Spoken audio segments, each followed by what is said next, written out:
आणखी माहिती घेऊ आपली प्रतिनिधी ज्योत्स्ना गंगणे आता आझाद मैदानातून आपल्या सोबत आहेत। ज्योत्स्ना, आपला विजय झाला, आपण जिंकलो अशी घोषणा जरांगे पाटलांनी केली आहे, त्यानंतर आता काय उत्सव जल्लोष दिसतोय आझाद मैदानात?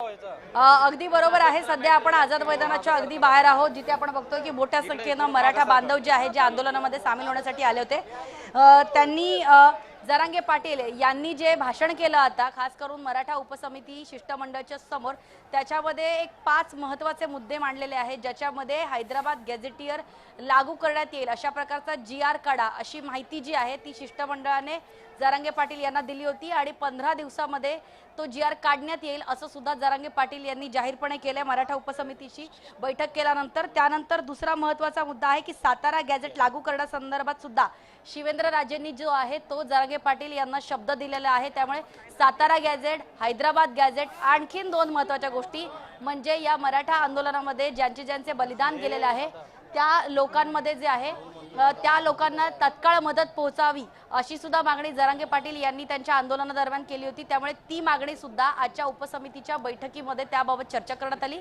ज्या मराठा आंदोलकांवरती गंभीर गुन्हे दाखल नसतील पण ते आंदोलनामध्ये सहभागी असतील, त्या मराठा जे युवक आहेत, जे मराठा समाजातले तरुण आहेत, त्यांचे केसेस जे आहेत ते मागे घेण्यात येतील असं सुद्धा आश्वासन राज्य सरकारने जरांगे पाटील यांना दिलं आणि त्याचीच अंमलबजावणी लवकरात लवकर करण्यात येईल असं सुद्धा जरांगे पाटील यांनी त्यांच्या भाषणामध्ये बोलले। याचा सुद्धा GR काढण्याचा म्हणजे एकूणच आपण बघतोय की आजचं आंदोलन जरांगे पाटील यांनी मागे घेतलंय का असं जर म्हणायला गेलं तर कुठेतरी भूमिका तीच आहे जरांगे पाटलांची, मात्र आंदोलन जे आहे ते मागे घेण्यात आलेलं आहे असं आपण सध्या तरी म्हणू शकतो। कारण या ठिकाणी जरांगे पाटील यांचं आंदोलन आझाद मैदानाच्या अगदी आपण बाहेरच आहोत, गेटवरती आहोत आणि आझाद मैदानाच्या आतमध्ये जरांगे पाटील यांचं भाषण प्रत्यक्षात ऐकण्यासाठी, जरांगे पाटील यांना बघण्यासाठी मोठ्या संख्येनं हजारोच्या संख्येनं मराठा तरुण जे आहेत ते आले होते आणि आता जरांगे पाटील जे आहेत त्यांनी आंदोलन मागे घेतलं आहे, भूमिका तीच आहे अशा प्रकारचं त्यांनी भाषण केलेलं आहे, ज्याच्यामध्ये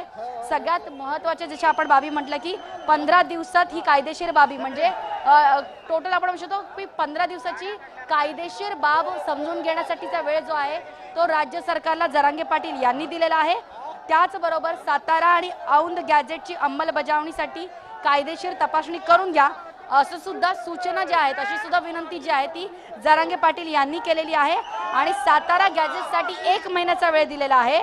आणि म्हणजे आजची जी उपसमितीची बैठक झाली होती, ज्याची माहिती आपण वारंवार जय महाराष्ट्रावरती देत होतो, त्यामध्ये आजच्या उपसमिती मराठा उपसमितीच्या बैठकीमध्ये जे महत्त्वाचे निर्णय घेण्यात आले त्यामध्ये हैदराबाद गॅझेट लागू करण्यात येईल, त्याचबरोबर सातारा आणि औंध गॅझेट जे आहे त्याबद्दल तपासणी करण्यासाठी, त्याची पडताळणी करण्यासाठी साधारण राज्य सरकारला 1 महिन्याचा वेळ लागेल आणि तो 1 महिन्याचा वेळ जो आहे तो जरांगे पाटील ज्योत्स्ना, नेमका शिष्टमंडळाच्या आणि जरांगेंच्या चर्चेत काय घडलं ते तू सांगितलंय, पण तुझ्या अवतीभोवती आंदोलक सुद्धा मोठ्या संख्येने दिसतायत, त्यांच्या चेहऱ्यावर सुद्धा विजयाचे समाधानाचे भाव दिसतायत, त्यांचं म्हणणं तू आमच्यापर्यंत पोहोचू शकते का? अगदी अगदी अगदी थेट दाखवूया या ठिकाणी जल्लोष जे आहे, हलगी वाजून जल्लोष जो आहे तो कडनं करण्यात येतो। आपण त्यांच्यातल्या काही मराठा बांधवांशी आपण बोलण्याचा प्रयत्न करणार आहोत। दादा काय सांगाल? आम्ही या ठिकाणी पूर्णपणे विजयी झालेलो आहे। पाटलांनी आम्हाला आरक्षणात दिलेलं आहे, OBC मधून आरक्षण दिलेलं आहे। आमची म्हणजे एवढं खुश झालेलो आहे की आमचा आनंद गगनात मावेना। या ठिकाणी आम्ही गेले 8 दिवस मुंबईत राहत होतो, याचा आम्हाला पूर्णपणे फळ भेटलेलं आहे। आम्ही आज संध्याकाळी पाटलाच्या आदेशानुसार 9 वाजूस्तर आम्ही मुंबई पूर्ण मोकळे करणार आहेत। मूळ जी मागणी होती मराठ्यांना OBC मधून आरक्षण द्यायची, ऑलरेडी 70% समाज हा कुणबी नोंदीमधून OBC मध्ये गेलेलाच होता। 30% समाज व सातारा गॅझेट नंतर हा पूर्णतः समाविष्ट होणार आहे। त्यामुळं OBC मधून घ्या किंवा इथून खा तिथून का, आमची मागणी ही मान्य झालेलीच आहे। भुजबळला एवढंच सांगल, OBC जात नाही। सांगा की औंध गॅझेट, सातारा गॅझेट सुद्धा लागू करण्यासाठी 1 महिन्याचा अवधी दिलाय पाटलांनी। आजवर 400 वर्ष मराठ्यांनी राजेंचा शब्द पाळलाय, आता राज्यांनी मराठ्यांचा शब्द पाळायचा। हैदराबाद गॅझेट नंतर सातारा संस्थांचा ही गॅझेट लागू करायचंय, हा समाजाचा शब्द राज्यांनी पाळायचा आहे। 15 उरलेला 30% समाज हा OBC मध्ये गॅझेट नुसार 100% समाविष्ट होणार आहे। त्यामुळं ओबीसीतून आम्ही सामील झालो किंवा गॅजेट थ्रू सामील झालो, बात एकच आहे.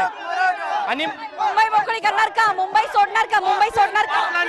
पाटलांचा आदेश आला पाटलांचा आदेश आल्याशिवाय सोडणार नाही मुंबई. जोपर्यंत GR निघत नाही तोपर्यंत जाणार नाही.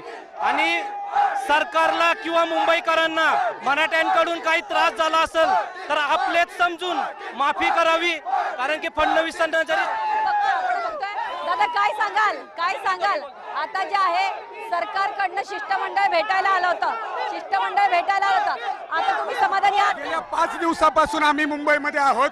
मराठा आरक्षणाचा हा जो झंझावात होता, आमच्यासाठी प्रामाणिकपणे लढणारा संघर्ष योद्ध्याच्या नेतृत्वात आम्ही या ठिकाणी त्यांना साथ देण्यासाठी उपस्थित होतो.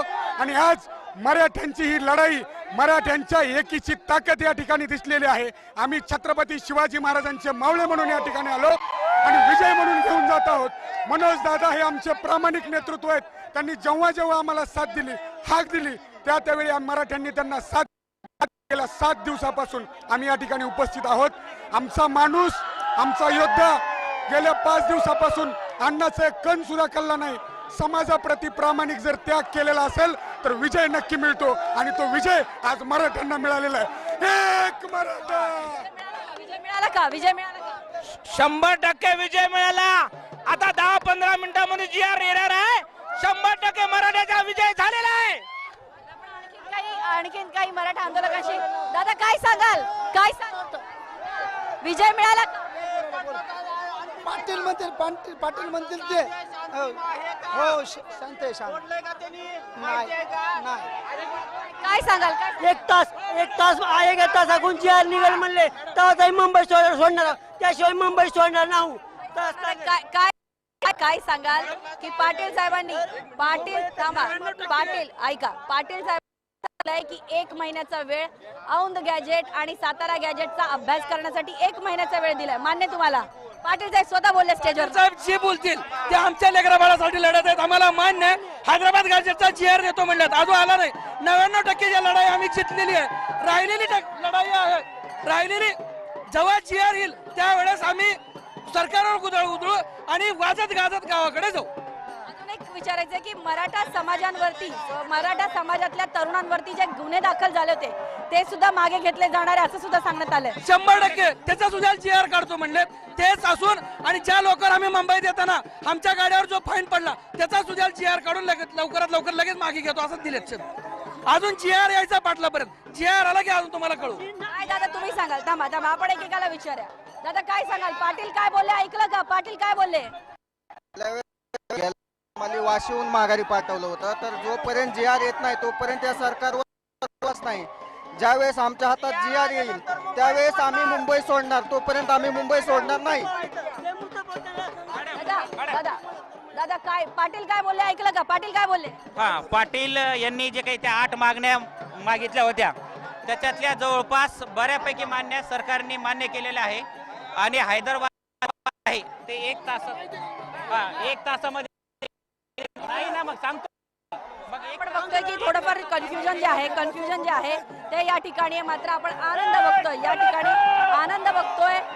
मराठा समाजाचा आनंद जो आहे तो या ठिकाणी आपल्याला पाहायला मिळतो स्पष्टपणे. मुंबई महानगरपालिकेच्या आणि आझाद मैदानाच्या रोडवरती हा आनंद होतोय.